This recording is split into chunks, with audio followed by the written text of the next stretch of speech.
Hello everyone, इस mental appraisal and analysis को।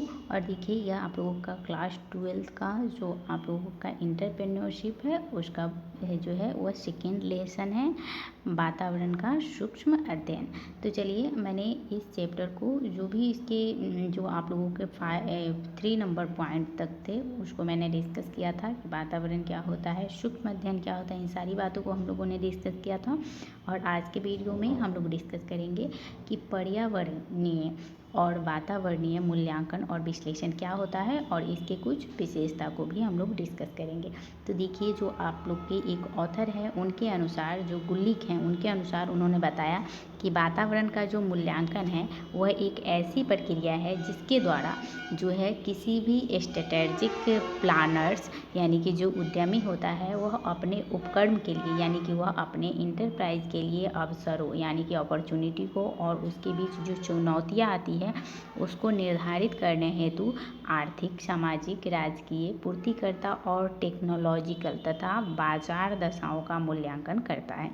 यानी कि जो यह क्या है, यह एक प्रोसेस है जिसके द्वारा जो है वह स्ट्रेटजी प्लानर जो है वह अपने उपक्रम के लिए अवसरों को और चुनौतियों को निर्धारित करने हेतु वह क्या करता है, यानी कि अपॉर्चुनिटी और चुनौतियों को डिटरमाइन करने के लिए वह क्या करता है, आर्थिक, सामाजिक यानी कि इकोनॉमिकल, सोशल और जो भी सप्लायर और टेक्नोलॉजिकल इन सारी बाजार दशाओं का मूल्यांकन करता है। ठीक है, उसके बाद है वातावरण विश्लेषण में वातावरणीय तत्वों, मुद्दों के प्रति प्रतिक्रिया, उपेक्षा या अनुमान का निर्णय भी सम्मिलित होता है। कोटलर ने और एक और ऑथर हैं आप लोगों के कोटलर, उन्होंने कहा कि बाह्य वातावरणीय यानी कि जो हमारा एक्सटर्नल इन्वायरमेंट होता है उसके एनालिसिस को अवसर एवं धमकी विश्लेषण की भी संज्ञा दी है। यानी कि कोटलर ने जो है वह एक्सटर्नल इन्वायरमेंट को क्या कहा है, अपॉर्चुनिटी एंड थ्रेट एनालिसिस। और ऐसा इन्होंने इसलिए कहा क्योंकि बाह्य इन्वायरमेंट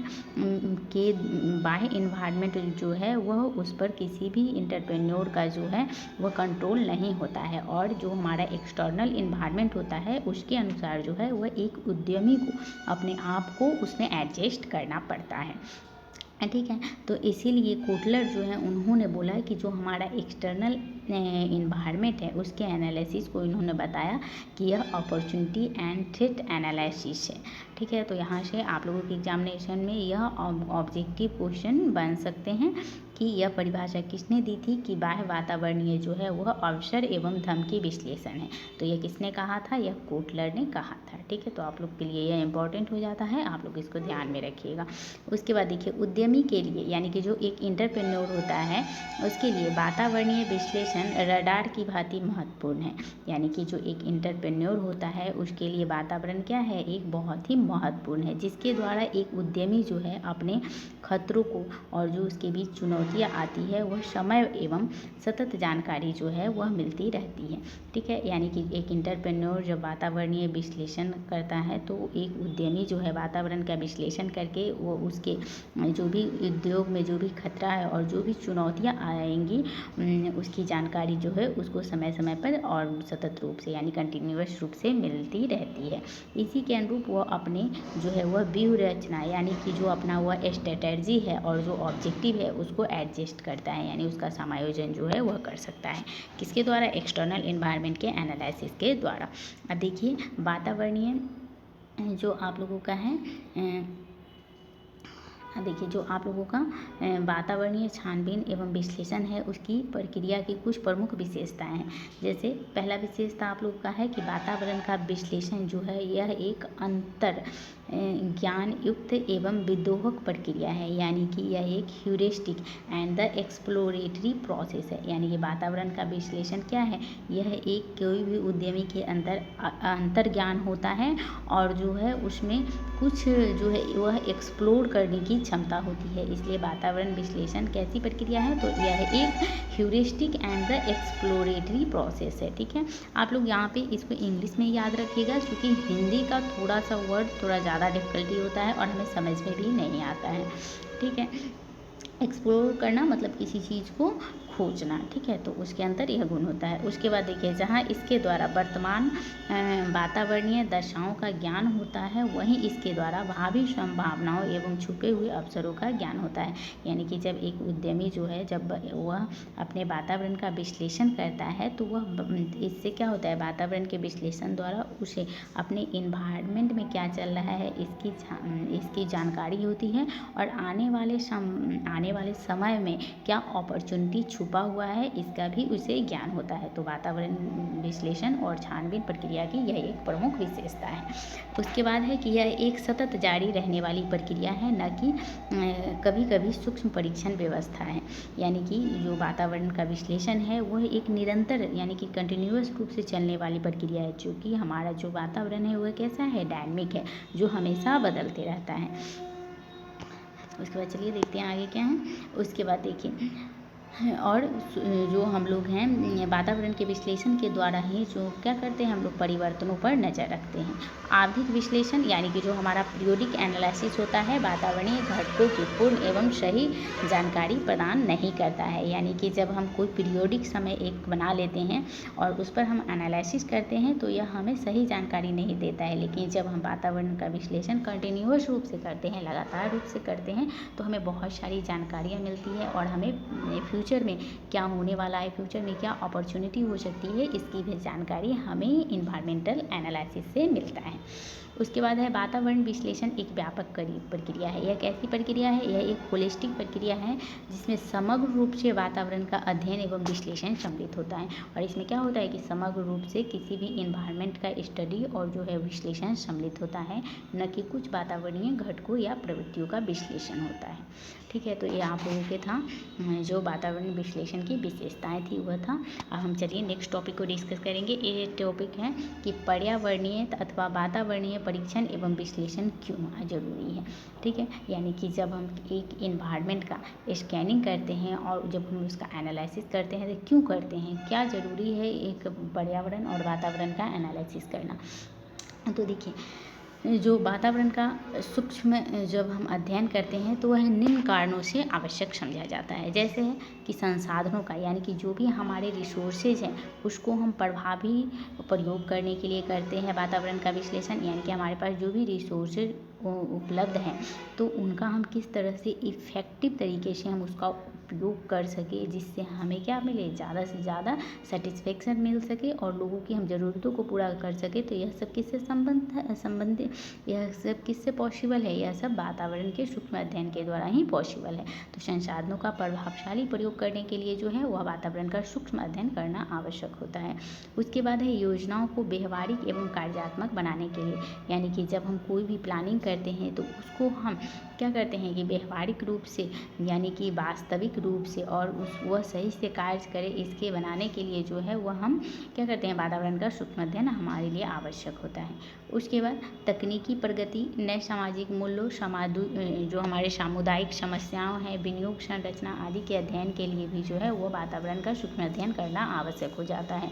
उसके बाद है कि नए उत्पाद, अब देखिए जो हमारा नया उत्पाद है, ठीक है, नए उत्पाद, तकनीकी डिजाइन आदि की जानकारी के लिए भी जो है वह वातावरण का सूक्ष्म जो है वह अध्ययन करना आवश्यक होता है।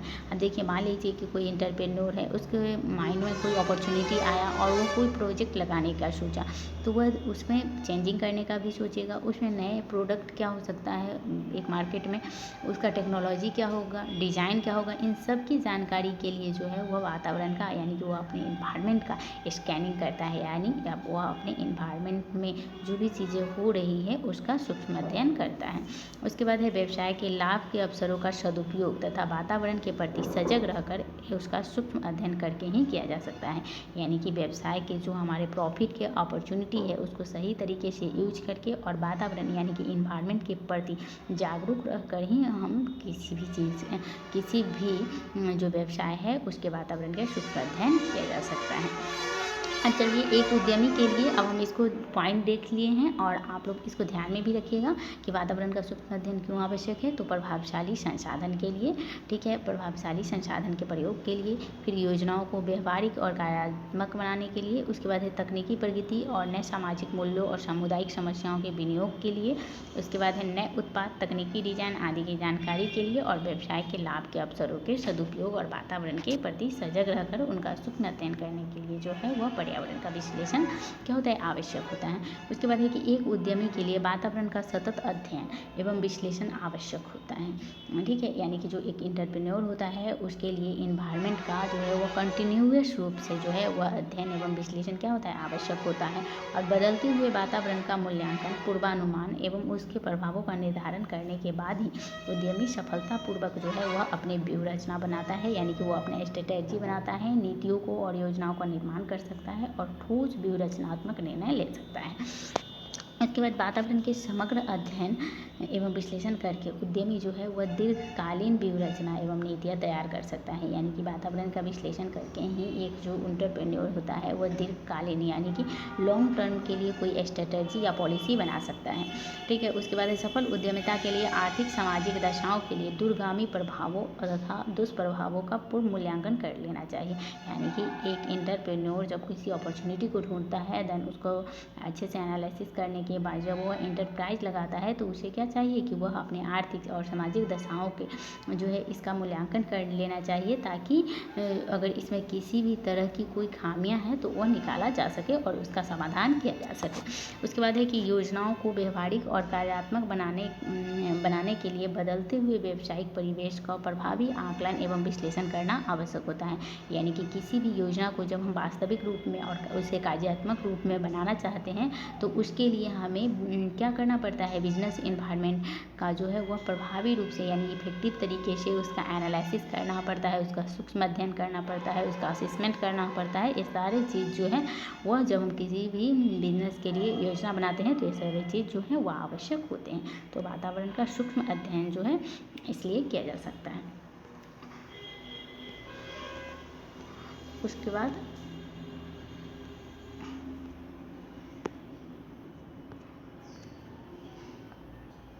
अब देखिए नेक्स्ट टॉपिक आप लोगों का है, चलिए इस टॉपिक में थोड़ा सा आप लोगों को और भी है, ठीक है, तो हम लोग इसको भी पढ़ लेते हैं फिर हम नेक्स्ट टॉपिक को डिस्कस करेंगे। अब देखिए योजनाओं को व्यवहारिक रूप में, ठीक है, या फिर कार्यात्मक बनाने के लिए या बदलते हुए व्यावसायिक परिवेश का प्रभावी आकलन एवं विश्लेषण करना जो है क्या होता है, आवश्यक होता है। तकनीकी प्रगति, नए सामाजिक मूल्यों, सामुदायिक समस्याओं, विनियोग संरचना आदि के अध्ययन करके ही जो है उद्यमिता हेतु व्यूह रचनाओं यानी कि कोई भी स्ट्रेटजी या फिर क्रिया योजनाओं का निर्माण किया जाता है। प्रतिस्पर्धात्मक यानी कॉम्पिटिटिव वातावरण भी संपूर्ण परिवेश का एक अंग होता है। यानी कि जो हमारे कॉम्पिटिटिव इन्वायरमेंट है, ठीक है, यानी कि हमारे इन्वायरमेंट में जो प्रतिस्पर्धा है वह भी क्या होता है कि एक अंग है हमारे इन्वायरमेंट का। साथ ही जो हमारे कॉम्पिटिटर की व्यूह रचनाओं के विरुद्ध सुदृढ़ उपायों का निर्माण करने तथा प्रति व्यूह रचनाओं यानी कि काउंटर स्ट्रेटजी को अपनाने के लिए वातावरण का अध्ययन एवं विश्लेषण क्या होता है, आवश्यक होता है। साथ ही जो हमारे प्रतिद्वंदी हैं यानी कि जो हमारे कॉम्पिटिटर हैं के उत्पादों, तकनीकों, लागत संरचना, बाजार व्यूह रचना, वितरण श्रृंखला और विक्रय विधियों का अध्ययन करके भी उत्पादन की बिक्री संभावनाओं को अस्थायी रखा जा सकता है। यानी कि एक उद्यमी क्या करता है कि उसके जो कॉम्पिटिटर हैं उसके तकनीकी को और उनकी कोई प्रोडक्ट बनाने की लागत क्या है, मार्केट में उनका क्या स्ट्रेटजी है, उनका वितरण प्रणाली यानी कि जो उनका डिस्ट्रीब्यूशनल चैनल है वह क्या है, वो कौन से सेल्स मेथड को अपना रहे, इन सारी चीज़ों का अध्ययन करके वह अपने जो है वह बिक्री की यानी कि जो सेल्स की उसकी संभावना है उसको क्या रखता है, अस्थायी रख सकता है। उसके बाद है कि नए उत्पाद, तकनीकी डिजाइन आदि की जानकारी के लिए टेक्नोलॉजिकल एवं वैधानिक प्रगति की जानकारी रखना जो है क्या होता है, वह आवश्यक होता है। तभी उद्यमी जो है वह बाजार में अपना नेतृत्व रख सकता है। इतना ही नहीं, व्यवसाय में लाभ के अवसरों का उपयोग वातावरण के प्रति सजग रहकर किया जा सकता है। यानी कि व्यवसाय में जो है प्रॉफिट की अपॉर्चुनिटी का उपयोग जो है वह अपने इन्वायरमेंट के प्रति जो है यह एक जो एंटरप्रेन्योर होता है वह सजग रहकर कर सकता है, यानी कि जागरूक रहकर वह कर सकता है। सरकारी नीतियों, विदेशी सहयोग, आर्थिक घटनाओं और सामाजिक परिवर्तन के अंतर्गत उसके अवसरों का अनुकूलतम लाभ उठाया जा सकता है। यानी कि कोई भी गवर्नमेंट पॉलिसी है या फिर कोई भी हमें फॉरेन जो है वह हेल्प मिल रहा है या फिर कोई भी हमारी इकोनॉमिक फैक्टर है, सामाजिक किसी भी सोशल में किसी भी तरह का सामाजिक परिवर्तन के अंतर्गत जो है वह अपॉर्चुनिटी का अनुकूलतम लाभ उठाया जा सकता है पर्यावरण का एनालिसिस करके। साथ ही भावी खतरों एवं चुनौतियों के प्रति भी सतर्क रहा जा सकता है। यानी कि जब एक एंटरप्रेन्योर जो है वह अपने वातावरण का अध्ययन करता है तो इससे उसे बहुत सारी चीज़ों की जानकारी मिलती है और उसे फ्यूचर में होने वाले उसके जो भी इंटरप्राइज है उसमें किसी भी तरह का यदि फ्यूचर में कोई खतरा दिखता है या किसी भी तरह का चुनौती है तो उसके प्रति वह सतर्क हो जाता है। साथ ही जो वातावरण छानबीन एवं विश्लेषण में टेक्नोलॉजिकल तथा बाजार दशाओं के अतिरिक्त सामाजिक, आर्थिक, राजनीतिक तथा अंतर्राष्ट्रीय दशाओं का सूचना प्रोसेसिंग एवं पूर्वानुमान जो है वह सम्मिलित है। यह उद्यमी व्यूहरचनाओं को अर्थात उद्यमी योजनाओं एवं पूर्वानुमान के निर्माण में व्यापक सहायता प्रदान करता है। उसके बाद देखिए, जबकि बाजार शोध जो है यानी कि जो हमारा मार्केट रिसर्च है, ठीक है, जो कि हम लोग का मार्केट रिसर्च है, ठीक है, तो आर्थिक पूर्वानुमान सीमित रूप में सहायक होते हैं। यह विश्लेषण एवं छानबीन व्यूहरचनात्मक निर्णयकर्ताओं को भावी अवसरों के मद्देनजर उपलब्ध विकल्पों की मात्रा को सीमित करने और असंगत विकल्पों को हटाने में सहायता करता है। यानी कि एक एंटरप्रेन्योर के द्वारा जब किसी भी इन्वायरमेंट का जो है अच्छे से स्कैनिंग किया जाता है यानी उनका विश्लेषण किया जा सकता है तो किसी भी तरह के जो है वह अगर कोई प्रॉब्लम दिख रहा है उस इंटरप्राइज में तो उसको सीमित किया जा सकता है या फिर उसको हटाया जा सकता है। ठीक है, जॉन ए पियर्स का मत था कि यानी कि एक आप लोग के ऑथर है जॉन ए पियर्स, उनका मत था कि सर्वोत्तम व्यूहरचनाओं को सरलता से नहीं पहचाना जा सकता है। यानी कि जो हमारा सर्वोत्तम व्यूहरचना है यानी कि जो हमारा सबसे अच्छा स्ट्रेटजी है उसको हम नहीं पहचाना जा सकता है, लेकिन वातावरण के छानबीन के द्वारा जो है वह अनावश्यक विकल्पों को काफ़ी हद तक हम समाप्त कर सकते हैं और उपलब्ध सर्वोत्तम विकल्प का चुनाव कर सकते हैं। यानी कि वातावरण के विश्लेषण के द्वारा हम लोग क्या कर सकते हैं कि हम लोग किसी भी चीज़ को जो गलत विकल्प है यानी कि जो सही विकल्प नहीं है उसको हम बहुत हद तक समाप्त कर सकते हैं और जो हमारे सामने सबसे अच्छे विकल्प हैं उनका चयन हम लोग कर लेते हैं। ठीक है, तो इसलिए भी जो है वह वातावरण का जो है वह एनालिसिस करना आवश्यक हो जाता है। आई होप कि आपको समझ में आ गया हुआ ऊपर वाला टॉपिक कि वातावरण का सूक्ष्म अध्ययन क्यों आवश्यक है एक उद्यमी के लिए। ठीक है, अब हम नेक्स्ट टॉपिक है जो आप लोगों का है कि वातावरण परीक्षण यानी कि जो हमारा इन्वायरमेंटल स्कैनिंग है इसमें कौन कौन सी कठिनाइयाँ आती है इसको हम डिस्कस करेंगे। ठीक है, तो इसमें आप लोगों को 4 पॉइंट दे रखे हैं। चलिए हम इन चारों पॉइंट को पढ़ते हैं। देखिए, वातावरण का जो परीक्षण है उसमें क्या कठिनाई आती है, तो देखिए सूचनाओं का अधिभार। अब देखिए वातावरण परीक्षण आसपास की वातावरण शक्तियों के परीक्षण के साथ साथ संबंधित है।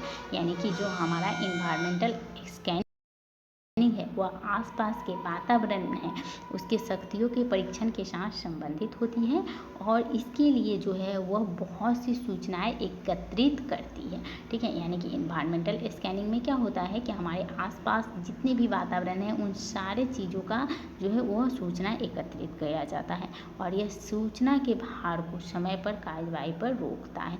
यानी कि इसमें ओवरलोड इन्फॉर्मेशन हो जाता है। इन्वायरमेंटल स्कैनिंग के द्वारा क्या होता है कि ओवरलोड ऑफ इन्फॉर्मेशन हो जाता है यानी इन्फॉर्मेशन काफ़ी ज़्यादा आ जाता है। इसलिए जो वातावरण का परीक्षण में जो है वह कठिनाइयाँ आती है, काफ़ी ज़्यादा इन्फॉर्मेशन हो जाता है जिसके कारण जो है इसमें प्रॉब्लम क्रिएट होने लगता है। और इसके बाद दूसरा है कि भविष्य के प्रभावों को प्रबंधन करने में विफल है। अब देखिए इन्वायरमेंटल स्कैनिंग के बारे में कहा जा रहा है कि इन्वायरमेंटल स्कैनिंग जो है वह भविष्य से संबंधित प्रभावों का पता लगाने के लिए फॉर्म के रणनीतिक निर्णय लेने में मदद करता है, लेकिन यदि वातावरण परीक्षण ऐसा करने में विफल है तो वह एक बेकार गतिविधि हो जाएगी। उसके बाद है कि प्रासंगिक वातावरण पर अत्यधिक ध्यान, यानी कि जो हमारा एक्सेसिव फोकस होता है वह रिलेवेंट इन्वायरमेंट पर होता है। जैसे देखिए ज़्यादातर वातावरण परीक्षण में क्या होता है कि ज़्यादातर वातावरण परीक्षण में प्रासंगिक वातावरण यानी कि जो हमारे रिलेवेंट इन्वायरमेंट होते हैं के प्रभावों पर अत्यधिक ध्यान केंद्रित कर दिया जाता है और सामान्य यानी कि जो हमारा नॉर्मल इन्वायरमेंट है या फिर जो हमारे रणनीति प्रबंधन है तो वह उसकी अनदेखी कर देते हैं और वह अधूरी जानकारी भी प्रदान करता है। ठीक है। उसके बाद है वास्तविकताओं से दूर है। अब देखिए इन्वायरमेंटल स्कैनिंग के बारे में कहा जा रहा है कि इन्वायरमेंटल स्कैनिंग के द्वारा प्रदान की गई जानकारी यदि वास्तविकताओं से दूर है तो भी यह उपयोगी नहीं होगा। यानी कि जो हमारा इन्वायरमेंटल स्कैनिंग है अगर उसमें वास्तविकता नहीं है तो यह क्या होगा, हमारे लिए उपयोगी नहीं होगा, यानी कि एक एंटरप्रेन्योर के लिए जो है वो उपयोगी नहीं होगा। तो आप लोगों के जो वातावरण परीक्षण है उसमें कौन कौन सी कठिनाइयाँ हैं यानी डिफ़िकल्टीज़ हैं। तो देखिए सूचनाओं का अधिभार यानी कि इसमें इन्फॉर्मेशन का ओवरलोड हो जाता है, ये इसकी एक कठिनाई है। उसके बाद भविष्य में प्रभावों के प्रबंध करने में विफल है, यानी कि भविष्य में किसी भी तरह का इन्फ्लुएंस होता है तो उसको अच्छे से प्रबंध करने में क्या है, इन्वायरमेंटल स्कैनिंग सफल नहीं माना जाता है।